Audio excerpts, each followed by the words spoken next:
জয় মা তারা, জয় মা তারা, জয় মা তারা, জয় গুরু বামদেব। নমস্কার, আপনারা শুনছেন কালীকথা। এখানে শুধুমাত্র গল্প নয়, গল্পের মাধ্যমে শিক্ষাও দেওয়া হয়।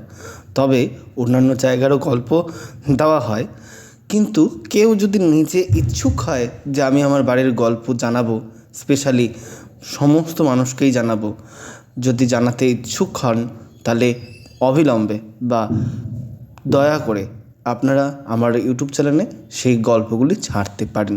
রেকর্ড করে হোক বা লিখিত, মানে লিখে যেভাবেই হোক ছাড়তে পারেন।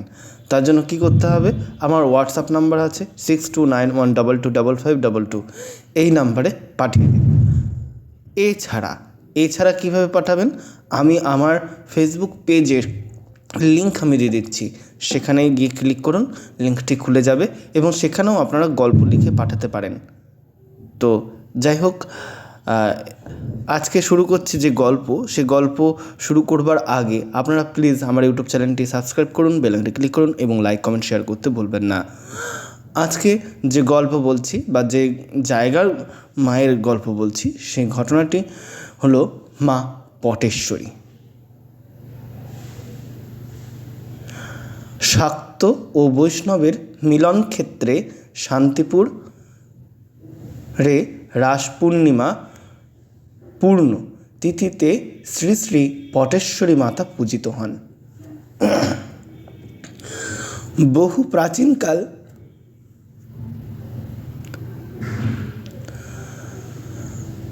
পটেশ্বরী মাতা পূজিত হন বহু প্রাচীনকাল থেকেই। ফটো চিত্রের মধ্যে কালীমায়ের ছবি এঁকেই পুজো হয়ে আসছে শতাধিক বছর ধরে। এই নিয়ে জনশ্রুতি আছে, 500 বছর আগে তৎকালীন সময়ে ছিল মুঘল শাসন। বখতিয়ার খিলজি যখন নদিয়ায় এসেছিলেন, সেই সময় শান্তিপুরের তীরবর্তী এলাকায় তার সৈন্য সামন্তদের থাকা ব্যবস্থা করেছিলেন। মুঘল শাসকেরা তখন পুজো করতে দিত না। সেই সময় 3 সন্ন্যাসী মিলে পটচিত্রের মধ্যে মায়ের ছবি এঁকে পুজো করতেন। পুজো সম্পূর্ণ হয়ে গেলে সেই ছবি পুনরায় গুটিয়ে যত্ন সহকারে লুকিয়ে রাখতেন। পরের বছর ঠিক একইভাবে সেই পটচিত্র বের করে মায়ের পুজো দেওয়া হতো। এই পুজো রয়েছে বেশ কিছু পৌরাণিক রীতি ও নিয়ম।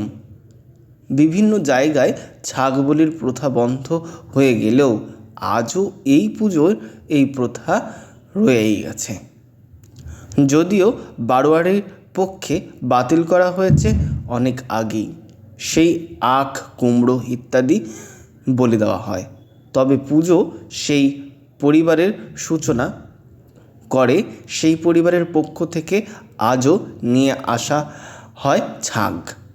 তারা জানান, পূর্বপুরুষদের নিয়ম এবং রীতি পরিবর্তন করার সাহস আমাদের আজও হয়নি। সেই কারণেই প্রতি বছর এই রীতি মেনেই চলে আসছে।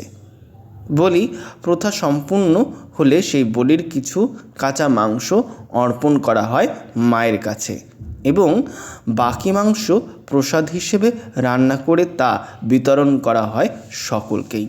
আজ মায়ের ভোগ রান্না করা হয়ে কাঠের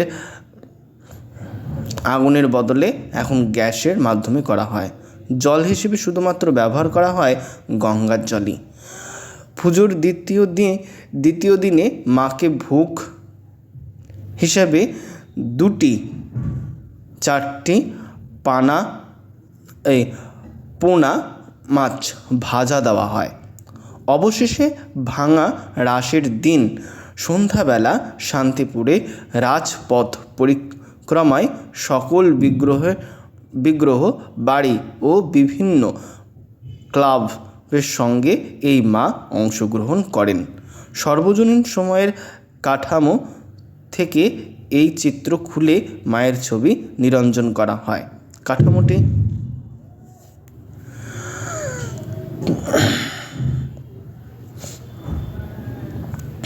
কাঠামোটি পুনরায় ফিরিয়ে আনা হয় আগামী বছরের পুজোর জন্য। এইভাবেই আজও পৌরাণিক নিয়ম ও রীতি মেনে পুজো হয়ে আসছে মা পটেশ্বরীর। তো আজকের ঘটনা বা আজকের গল্পটি জেনে কেমন লাগলো, মানে শান্তিপুরের এক মা কালীর ঘটনা, যদি ভালো লেগে থাকে তাহলে প্লিজ আমার ইউটিউব চ্যানেলটি সাবস্ক্রাইব করো, বেল আইকনটি ক্লিক করো এবং লাইক কমেন্ট শেয়ার করতে ভুলো না। জয় মা তারা, জয় মা তারা, জয় মা তারা।